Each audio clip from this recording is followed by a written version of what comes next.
Hey, folks. Welcome back to the Legends of Sport podcast. I'm your host, as always, Andy Bernstein. This week's episode is a trifecta of guests who are among the honorees for the 2024 Curt Gowdy Media Award at the recent Naismith Basketball Hall of Fame Enshrinement weekend. As a fellow Gowdy Award winner myself, I know what a huge honor it is to receive that award. First up is J.A. Adande, a longtime friend and really good friend of the podcast over the years. J.A. was honored for his contributions to print media. Next on this episode is Dennis Page, a Gowdy Award winner for transformative media. Dennis is the founder of Slam Magazine, which is still leading the way in hoops and culture 30 years later. Third on our batting order is one of my oldest friends in my NBA life, Don Sperling. Don was an integral part of the groundbreaking show NBA Inside Stuff, which was honored with a second Gowdy Award this year for transformative media. Three really great guys with really interesting stories. I enjoyed our conversations during Hall of Fame weekend, and I hope you all will too. And as always, I'll see you on the backside. All right. Well, here we are at the beautiful Mohegan Sun for the Naismith Basketball Hall of Fame extravaganza weekend. My good friend, Jay Adande, congratulations on the Curt Gowdy Award. I mean, it's just fantastic to share that now with you, be part of that, you know, brotherhood, that fraternity, right? How excited are you? I'm thrilled. It's been a wave of emotions, you know, and roller coaster of emotions this week. Yeah, I bet. You know, I started first getting excited last Saturday, and then got a little emotional like Thursday, and you know, I was getting here and starting to feel more tangible. You know, I just did the run through for my speech, and I'm just trying to imagine.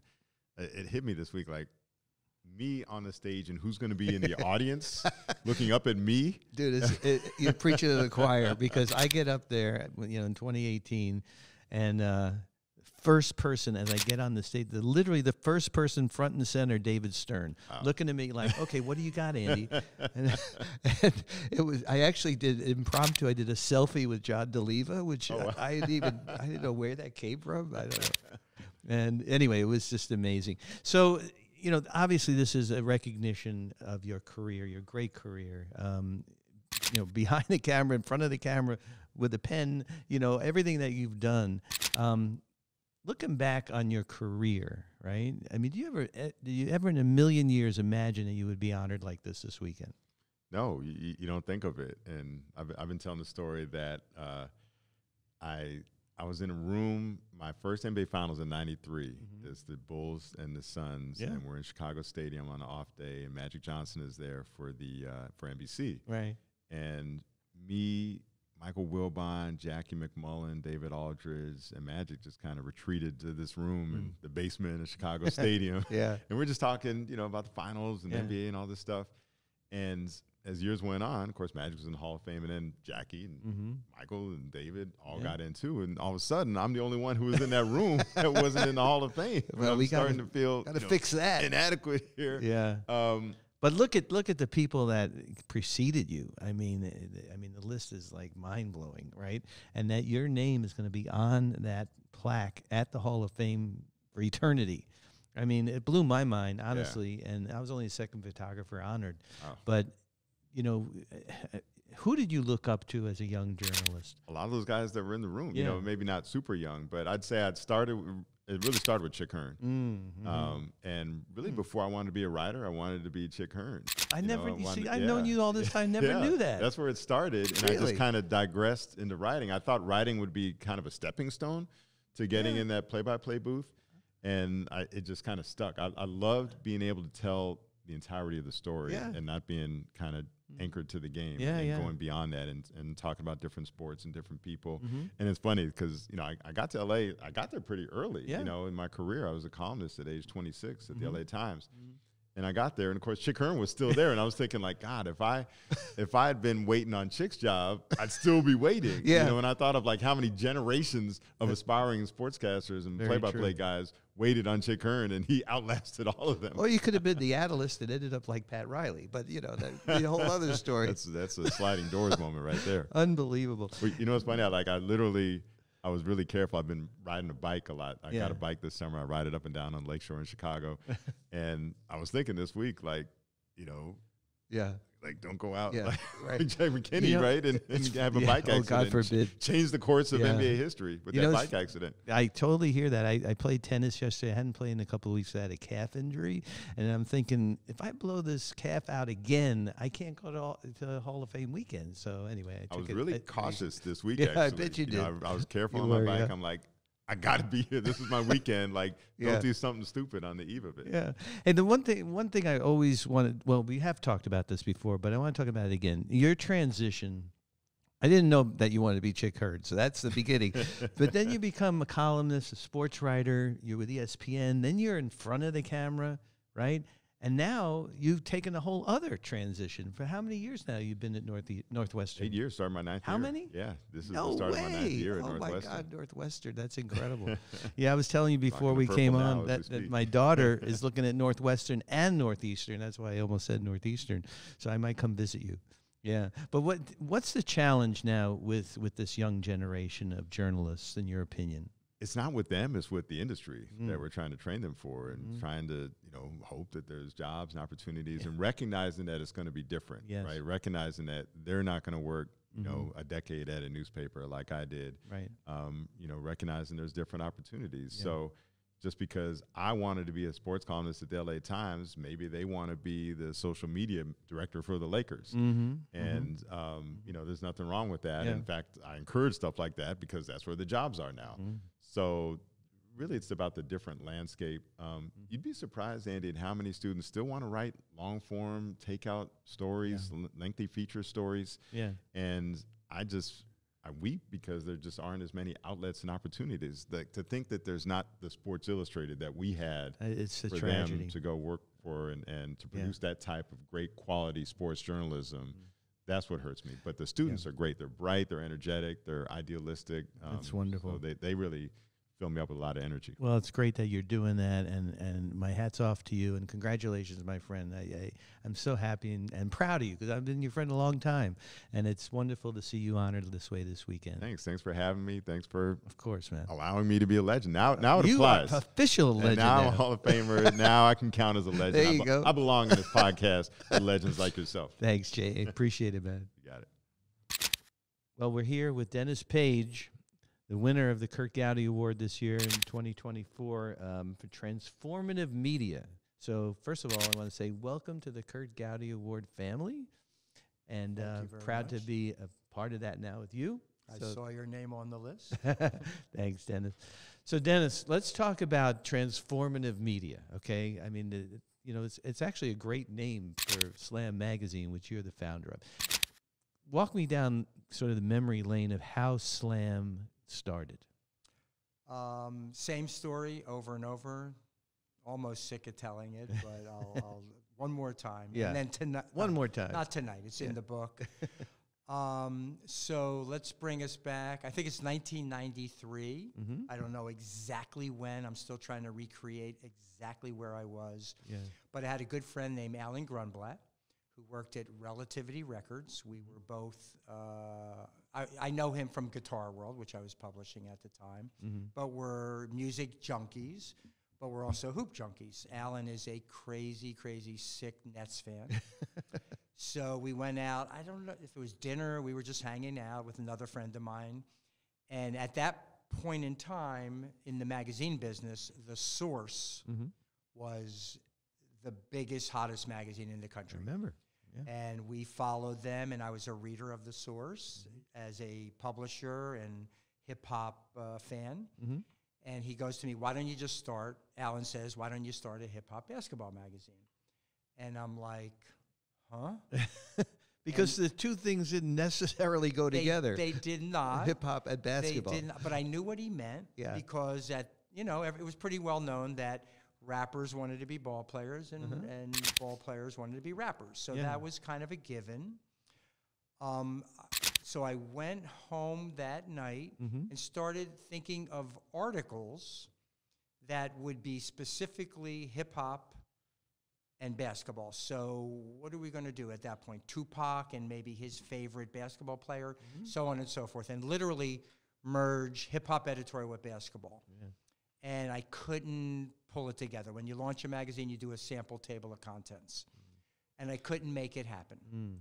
And I'm working away, literally, this is in one night, and then the light bulb just literally popped off, and I was like, aha, it's really a sports magazine done like the source. It's a sports magazine done in a hip-hop kind of way. So at that point, I'm like, oh, no, it's not a sports magazine. It's a basketball magazine, because that is the most hip-hop sport. Interesting. And then I was able to do it. Yeah. So it was just all basketball. Yeah. But done, written, like the source. But also at that time, Vibe had launched. I think they're 2 issues deep, and they had the most incredible, gorgeous photography of rappers. And I was like, okay, I need to shoot the players like Vibe, editorialize it like the source, put it in a little Cuisinart, and we were off to the races. That's amazing. And this is 1994. Well, 93 when it was conceptualized. Right. And dug in probably second half of 93 to launch in January 94. Don't forget, it takes 3-4 months to get something on the newsstand. And did you launch with an established publisher at that time? Or was it so self-funded? I was at a company called Harris Publications, publishing Guitar World. That was my first real national project. I started that in 1980. With Harris, and then had a few other failures along the way. Had a newspaper called New York Talk that wasn't working, but always knowing I wanted to do something in music or sports, and then just a perfect storm. Yeah, that's incredible. I want to talk about a really good friend of mine who has shot more slam covers than anybody, almost every slam cover, Atiba Jefferson. So how did Atiba come across your radar screen? So Atiba, I'm not exactly sure. Melissa Brennan was one of our designers early on. She was working, I forget, maybe on another magazine. Ultimately, Melissa was like freelancing on Slam, then she took over. I forget when, maybe 98, I can't remember.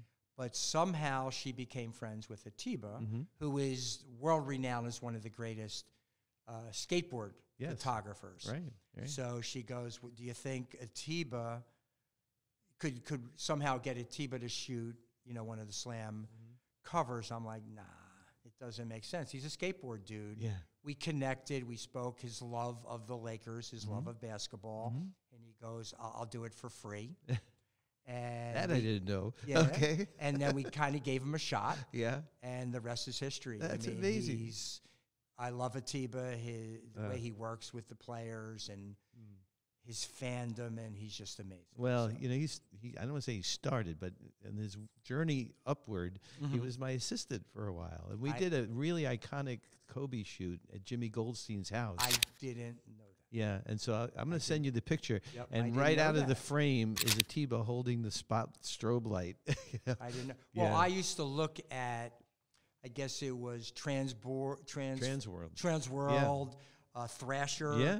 And the photography. Slam, I forget the skateboard mags, but they were also another big influence in terms of the photography, full-page photos, spreads. And so, thinking of an Atiba, just Slam was driven by the photography. The writing was excellent, of course. Yeah. But photography was a big part of it. So, blessed to have Atiba in the family. Well, I have to say, as a photographer, you use my work a lot. Next to having the cover of Sports Illustrated, having the cover of Slam was like 1A. I gotta tell you.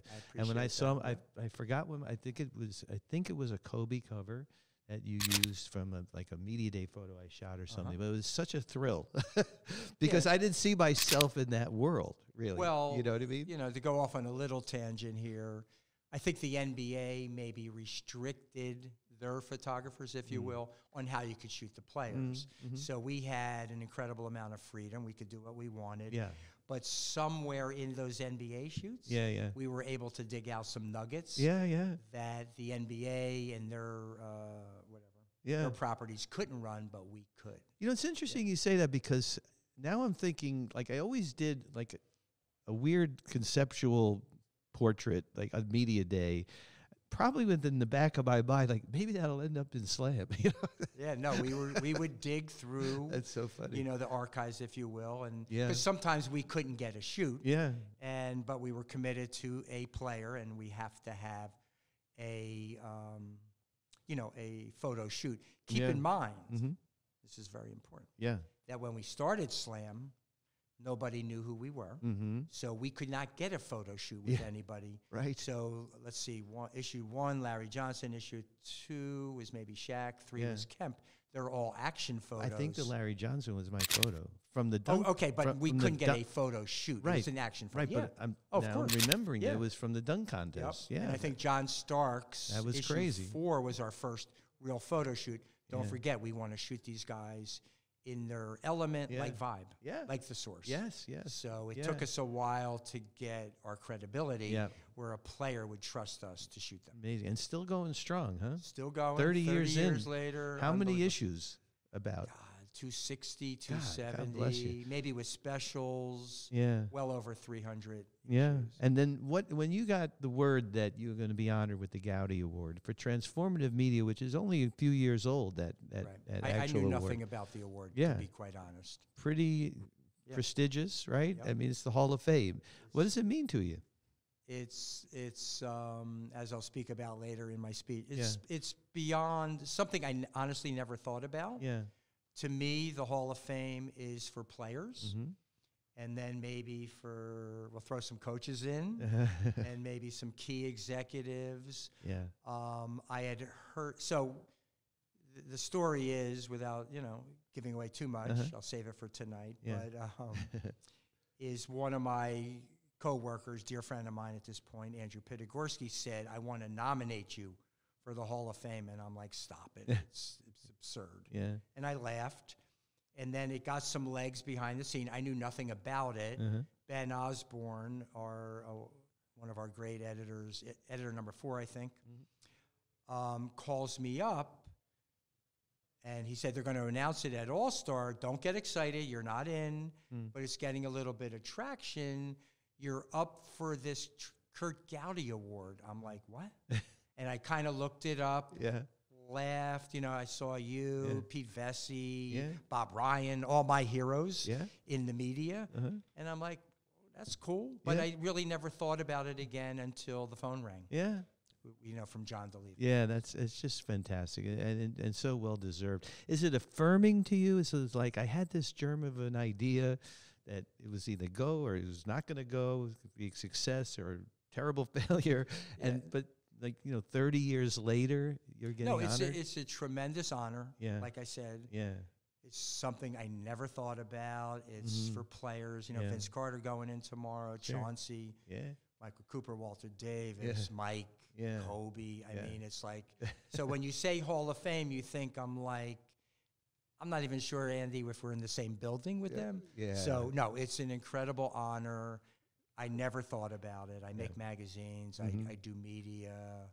I had another great magazine called Double XL that, I launched. But no, the Hall of Fame was never, ever a thought.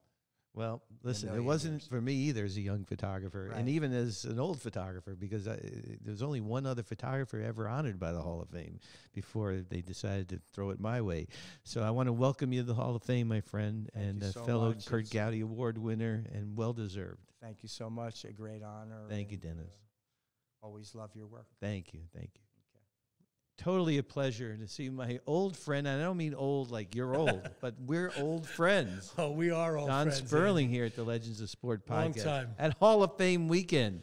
Absolutely. So we're here for a specific reason, honoring NBA Inside Stuff with the Curt Gowdy Award for Transformative Media. I mean, first of all, unbelievably well-deserved. But did you in a million years think when you guys thought up NBA Inside Stuff way back when that we'd be sitting here celebrating at the Hall of Fame? Absolutely not. I was just trying to keep doing things to keep my job. Right, So right. David Stern wouldn't get mad at me, or maybe he would get mad at me if I came up because we came up with such a radical idea for a show. Yeah. But but in all seriousness, I mean, David, Dick Ebersol, it wasn't for them. Yeah. They backed us up. Yeah. I mean, we always had this kind of itch to do something creative like this. And when NBC, timing is everything. And if I can quote David's greatest line, with the day he hired me, the day I interviewed with him, I was leaving the office. I thought I kind of aced the interview. And he went, "Hold on." And I went, "Oh, no." And you know what "oh, no" with David means, right? Yeah. So he says, "Just remember, it's better to be lucky than smart." So I've gone by that. Thanks. I've been in the right place at the right time. And there you go. And, we've had it with a little luck and a lot of creative people around. Yeah. You're able to do a lot of great things. Let's talk about how the idea came about, how it came into fruition, kind of the roll of the dice a little bit, because it's something like that hadn't been done on the NBA side before. Or on any side, really. Yeah, that's right. It's kind of funny because the NBC, and as I was saying before, I gave you the David line. Yeah. NBC, by getting the contract, we had CBS through 1990. NBC now gets the contract in 90 to do 91s, or 89, they negotiated or whatever. But to now be the 90-91 season is going to be the first season on NBC. And NBC was a little more open-minded in the sense of their programming for teens, for kids, for women. They were trying to reach a demographic on Saturday morning with Saved by the Bell, Hang Time, shows like that. Yeah. And it just started happening. And we started talking with Ebersol and David and stuff. And then we went out to California and actually met with Brandon Tartikoff, the legend. Yeah, yeah. Who really is, who really, you think, when you meet people that are not as impressive, he was really impressive. Okay. Yeah. So we started talking and we said, let's find a niche. Let's find a half-hour show on national TV that we can do that appeals, that takes them, takes the cover off of our NBA players. We had been doing a little of that. The Pistons had let us into there. I give a lot of credit to Chuck Daly and the Pistons because they opened up their team to us, and we proved that we could go inside and get access, which has become the key word. Yeah.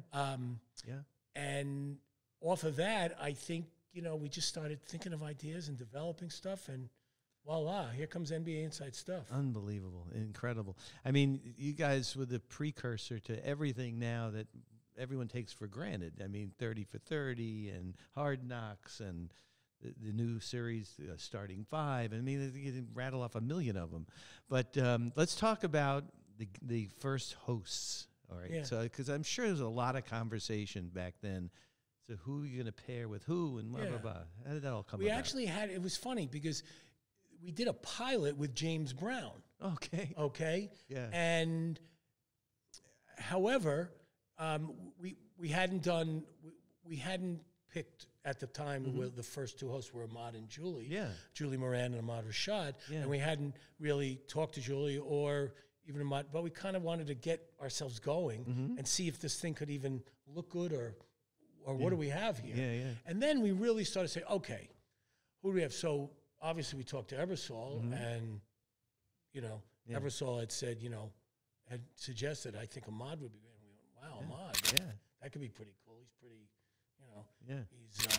he's pretty cultural in the sense of not just football, but all sports and outside of sports. Yeah. Okay. And then we really started getting tapes, and Julie Moran just kind of stood out to us. Yeah, it was a good pairing. They were really good together. Yeah.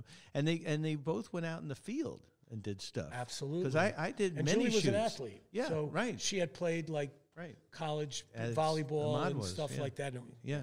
well, we all know that. Yeah. And I'm going to tell you things about Ahmad. He's not just a really good footballer. He was a great footballer. Yeah, I don't remember. You watch him highlights playing. of Ahmad, you're going to go you talk about yards after catch. I think he invented it. Okay? And he'd catch the ball going over the middle, and he'd be gone. Yeah. And he was really good football. But that's an aside. Yeah, so we had Julie and Ahmad, and then Julie gets a job with ABC Sports, I guess, from the show, because the first year was very successful. Yeah. And then we started again interviewing, and it's funny, Willow probably was, non-sports. Yeah. but we were saying, that might be better. Yeah. In a way. What was her background? She was a model. Okay. Okay. All right. She had done some reporting. She had done some things like that. She had an interest in sport. Her dad, her dad was a crazy Giants fan. No way. Yeah, and Close to your heart. From they lived. They're from Queens. Okay. And just Willow. As we went through it again, Willow just seemed to every time we say, "All right, what do you think now?" She's still in the lead, and then it was Willow and Maude for the next 10 years. Amazing, 10 years. That's incredible. It's a great run, Really and this is at the heyday, really. Or 8 years or whatever. Yeah. The heyday of NBA entertainment, which of course you were at the very founding blocks of. Dream Team. Yeah. I mean, if you think of all the things that were going on, obviously the good and the bad. Irvin announcing his. Yeah. Announcing his illness and so forth, and we covered that. Yes, like it was. Remember, and we did stuff, and it really was All-Star '92. All-Star '92. Yeah. Then the Olympics and Dream Team, which you were attached to us, going around when we shot Jordan in the in the Coliseum and all that stuff. And as an aside, Andy and I could have our own like 2 hours and just go about stories, but that's for another time. But true. It's funny. Right after once Inside Stuff gained traction, MTV did MTV Sports, ESPN did ESPN. Right. They started doing things to a teen, women. And sort of a casual sports demographic, and that's what really took off. And to me, that's what I think I'm most proudest of is that we were, I think, in the sports world, the first on a large scale to really crush it in that area. It's great you say that because we sort of say that about NBA Photos too. When we formed NBA Photos in 1986, we didn't really have any idea what it would become, but it really became the standard bearer for archiving, syndication, licensing of photography, sports photography. Ours happened to be basketball, but every other league and team and teams started following it. Yeah, teams started. Exactly. I mean, even my team now. I work for the New York Football Giants. Yeah, we now pulled everything in house and use that model. So. Yeah, I mean it's great to see. Obviously, so this is all before social media. Yeah. So, I mean, there was no such thing as social media. That would have been a layer. Right. I don't know what that would have happened. Yeah, but this was access that people, everyone, this new generation, and of course you and I, the old generation, we're used to just looking at your phone and seeing what's LeBron doing today and what's Steph Curry doing today, blah, blah, blah. But without having social media in those days, you had to rely on NBA Inside Stuff to see. Like, remember we did that shoot with Chris Mullen in San Francisco, and here he's going around in the cable car and at the Golden Gate Bridge. Off the cable car. But no one was doing that stuff. No, it was fabulous. And then the funny thing was, it's not like, you had to beg guys, Yeah. People were coming to us. They wanted it. And then you had the group, and I'm not going to mention names, like, hey, how come you guys I haven't been on Inside Stuff. I haven't. You would go to like an arena and it'd be almost like, oh no. Yeah. Players would come up to you and say, when am I getting on? When am I, I used to get that all the time. Yeah, absolutely. All the time. Absolutely. I mean, you saw NBA entertainment grow from like a small little group. 5 of us. 5 to, I don't even know. 200 and something. The whole By the building time I and left the in whole 1998, it was about 230, 240. It's an amazing legacy. With all the vertical extensions. Yeah, it's an amazing legacy, Don. I mean, coming here this weekend, and really, can you sit back and just take it in? I mean, really, because like when I got the Gowdy Award in 2018, there was so much leading up to it, and I didn't really take it in. 6 years. Yeah. It seems just like you just got it. But you got your family, and you're worried about the speech, and I get up there. Who's the first person I see? I make my speech as David Stern. So anyway, it wasn't until a while after that I really kind of could sit back, and it was still working too. I mean, now that I'm retired off the court, you're kind of retired. Yeah, I'm kind of retired. Yeah, I'm still doing this, which is fun. But all this to say is that I become more nostalgic about my career. To me, it's seeing the people. So, for instance, all those people that this is, and again, Inside Stuff, it was a huge collaboration. Obviously, the talent, Adande and Willow.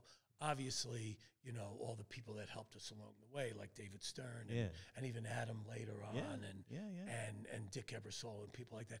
But it's the production guys that you went to war with, you know, Greg Winnick and you know, and all the and all the people, you know, and there's so many people are here. Our director Joe Cortina is going to be here. Dion, who started as the last intern, I remember. and now Dion is the big macher. Yeah, he's a big executive at the NBA. You know, and we're going to see guys that haven't been there a while, like Ken Rosen and other guys like that, and you know, and all our producers and Scott Weinstock and you know, and Steve Kuntz and Mike Antonoro, and I mean, just I can go on, and guys that aren't here, like Patrick Kelleher and guys like that. I mean, it's just, and I'm leaving people out, I know, but I can't mention everybody. Yeah. It's so gratifying, you know, it really is. I mean, it's just great to sit back. Oh, Andy Thompson. Who really was an innovator and a creative force. Still doing it. Really, right? And, you know, and I remember meeting him up in Portland in the '87 All-Star game, and then hiring him right after that. Unbelievable. Well, you know, longevity is always a key to success. And, you know, David Stern loved having people around that he could trust, but that also had great ideas and would take risks.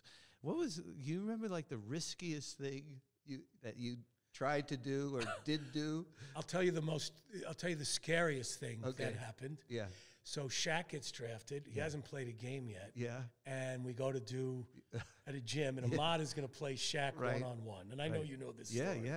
Okay. So we go. I was there. You were there. Yes, you were. It was in L.A. Yes. Yeah. So we go to shoot this thing, and Ahmad and Shaq are fooling around with Ahmad. So Ahmad shoots and hits this shot from the outside and goes in, of course. Because anything Ahmad touches is gold, right? Yeah. So the shot goes in, and Shaq's like, oh, yeah? He goes, watch this. So he comes up to him, and Shaq, like, backs him down, goes up, like young, crazy, powerful Shaq, slams the ball in, the backboard starts falling, crashing, glass falls, everywhere. Shatters, the basket falls, like, right next to, Shaq's on his back, glass all over him. I remember it, And we're all, like, nobody had to say anything. There was like a hush. No, it was the quietest you could, and we're like, oh my God. We just injured the biggest name in the NBA in the last 10 years. Right. And we're all going to get fired. And we're all going to be, and all of a sudden, so he's on the ground. So all of a sudden, you see him start to smile. And Ahmad comes over to him and goes, is that all you got? And it was just right on cue. And then Ahmad looks up and goes, and that's the inside stuff. Oh, my God. Because that's how we used to open every show. That was the most scary and the most joyous in the same minute. What a presence of mind to do that, right? Ahmad oh, my God. It's like everything's in slow motion. Yeah, that's so great. Well, Don, it's going to be a great celebration tonight. I can't thank you enough, man. Been Andy, a great thank friend. you. It's always we haven't seen each other.